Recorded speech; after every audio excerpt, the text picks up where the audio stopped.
Hi, Professor. So I've been watching a lot of videos where people learning different words from different videos. What do you think of that? Well, I've been seeing these kind of videos too. But I think learning one word from one video at a time might not be useful as much. Really? Why not? Well, learning each word in isolation might be let's imagine that you build a house by only focusing on one brick at a time, but you don't know exactly where it fits. I see what you mean. It's not very practical. So what's a better approach? Well, instead, try to focus on knowing where the word fits by focusing on the context, learning words in a context and sentences, and seeing how the word performs in a real life situation. That is a better way to pick up a new language. Exactly. Plus, making videos about how you're learning is a game changer. It just shows the trajectory of how you're learning and documenting that and also sharing that with other people, don't you think? And it's also super easy.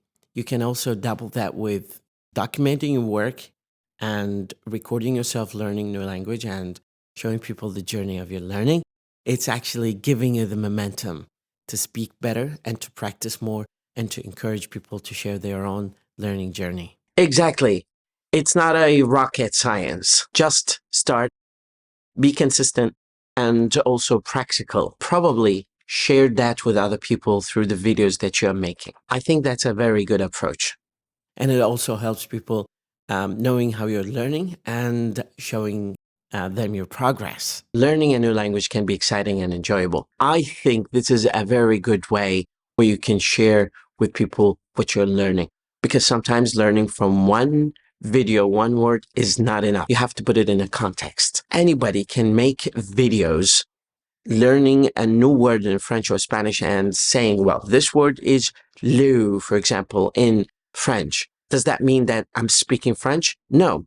Any kids can learn this word and become the parrot, saying it in front of the camera. So it's not rocket science. But to create a video that is shared with people and that has consistent flow of information and that is useful is a very challenging thing. So next time you're learning a new language, think beyond one word at a time. Create meaningful content, practice regularly, and watch your skills grow. Happy learning, everyone.